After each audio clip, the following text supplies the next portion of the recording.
Hello, Tea Life Hacker here. Good morning with today's activity for the kids. This is in the school setting for occupational therapy. So the activity I have is going to be revolving around handwriting.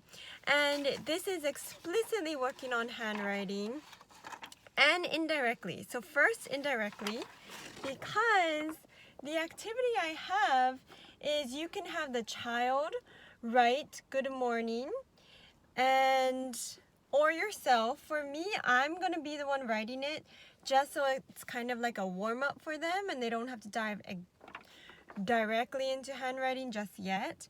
So I'm going to have them put on what you see here, these clips. They're gonna visually scan for the clips. I'm gonna have a bunch of clips out, and if the children have trouble looking for the item when there's a lot of other stuff, just give them like 2 options, 3 options, 3 clips, to choose from. And then they have to match the letter to the letter here. And these are upside down, so don't mind me. And then they have to put in the word.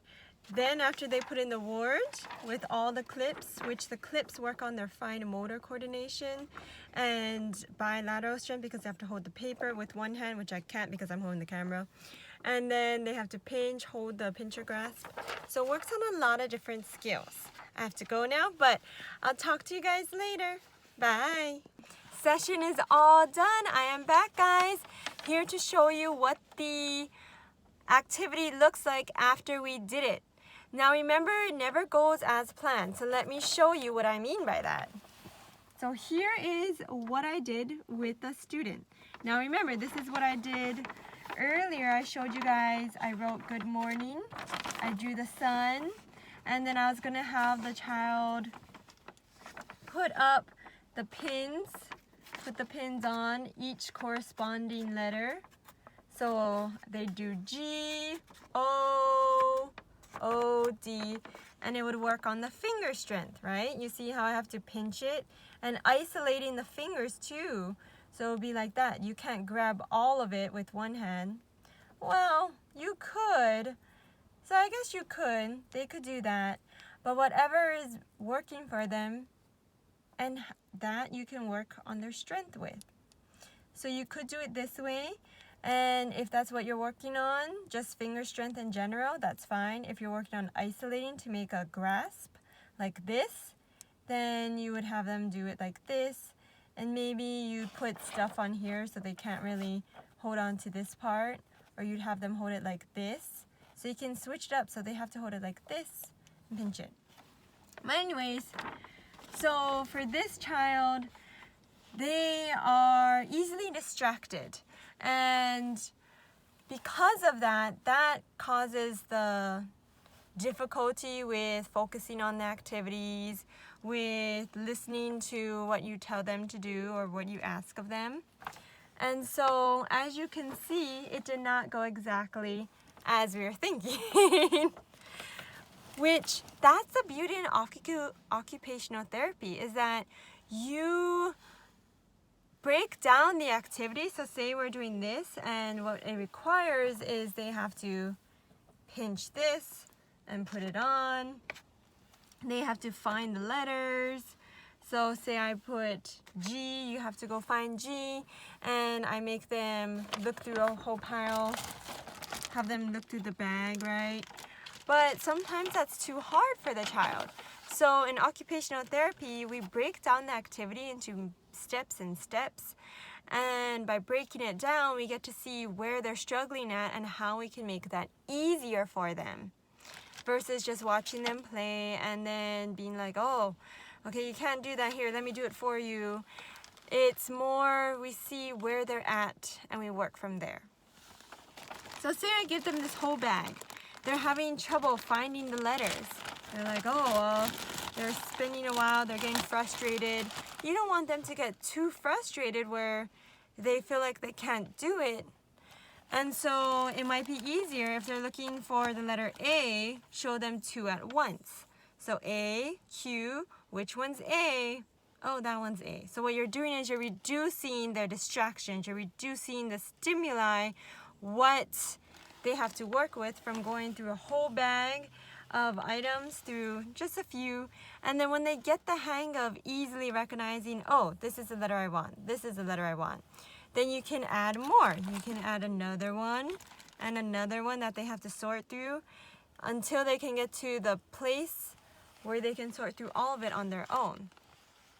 So this way, instead of just giving it to them, you're giving them options. So you're still giving them autonomy and forcing them to use their brain to problem solve, to think. You're not taking those opportunities away from them.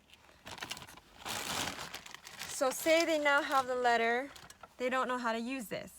What you could do is you could demonstrate, and if they still don't understand that, oh, you know, they're holding it this way, take it, oops, turn it this way. If it's up here, pull it down, and then have them pinch. If you want them to do this, maybe you have to settle for this for now, just because they're getting used to the concept of, oh, you pinch this. So then they pinch it. And the idea of that is, if their grasp is this, if they're familiar with this grasp, maybe stick with what they're familiar with for now when they're exploring a new item. When they get the hang of this item, then you can work on having them do this, or even having them do it this way, because you're using more muscles, different muscles, when you have them do it this way versus this way or this way. And then you'll have them put it on to the paper, wherever I put my E, put it here. So for this child, what they struggled with, as I was mentioning, is attention.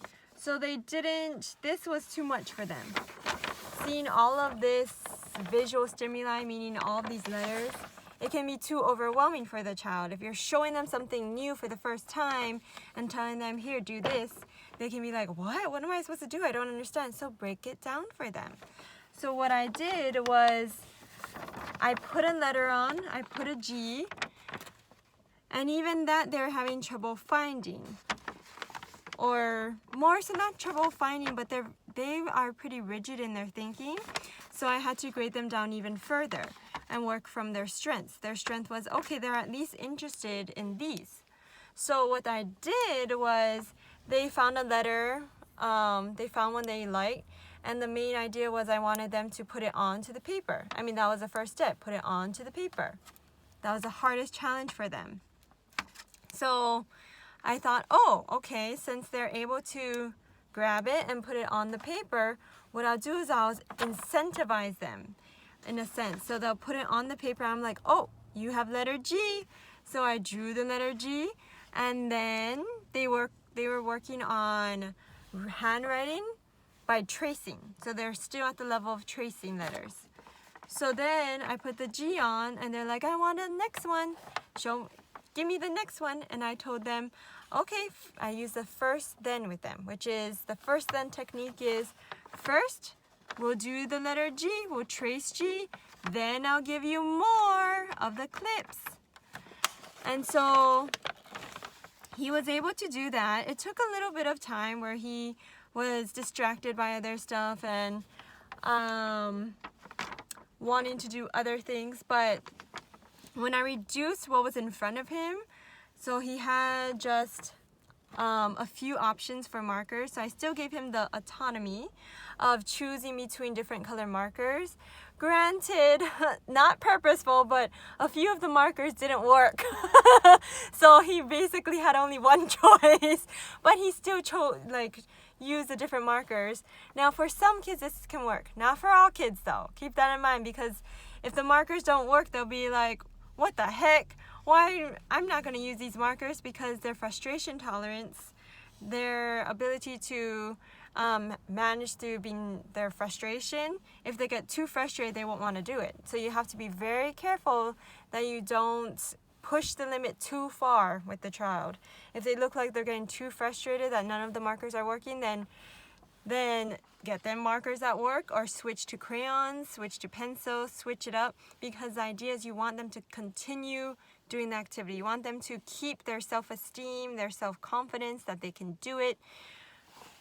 So we have the letter G that they put this onto, and then they trace, or sorry, they didn't put it onto. They had it on, then they traced the letter.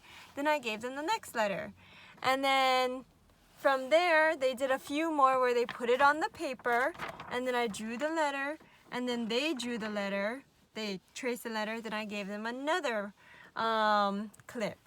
And I always reminded them, I front-loading means you tell them in advance what you're going to do. So it's predictable for them, and it makes it more of a comfortable, safe environment because they know what to expect.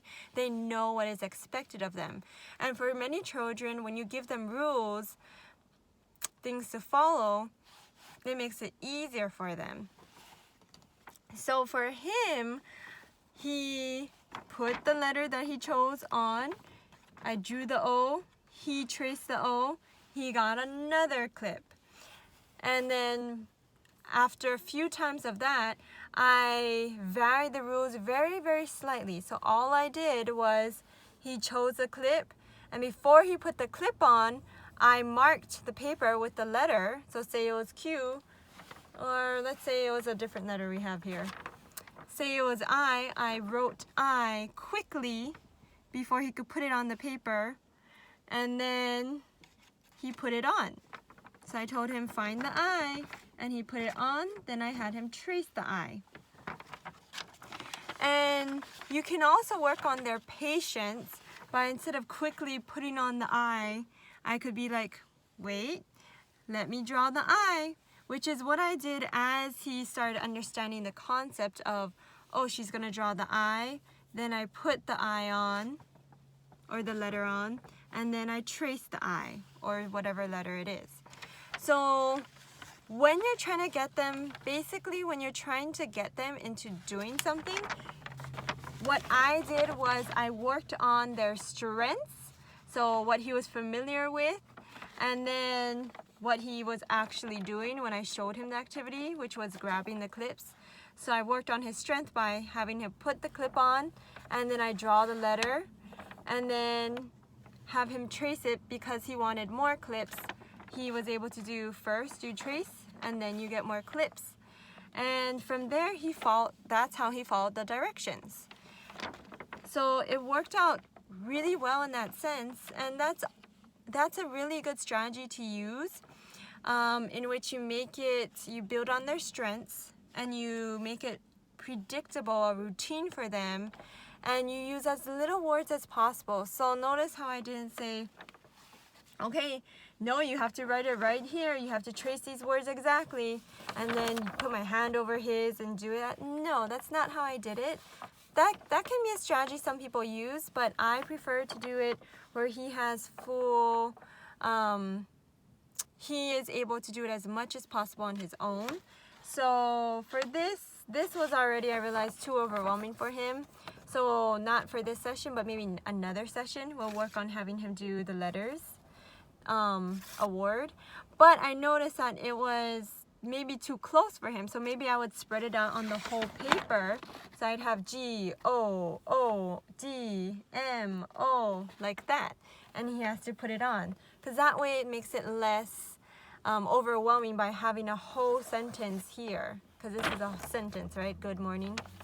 So that's another way that I could do it. So just remember, guys, their strengths, and build on their strengths, because you're building their self-efficacy. You're trying to see where they're at, look at each thing they're doing, and figure out, think of ways that you can make that easier or more challenging for them. And that way they'll be able to do what you're asking of them without them even realizing that they're doing what you ask of them. All right, so thank you guys. It was good seeing you all, and please like and subscribe. And if you like this version where I showed the activity and then I showed how it actually went afterwards, please do write it in the comments below so I can know that, and then do more of this based on your preferences and based on what helped you and what didn't help you. Alright guys, love you guys so much. See you later. Bye-bye. Peace.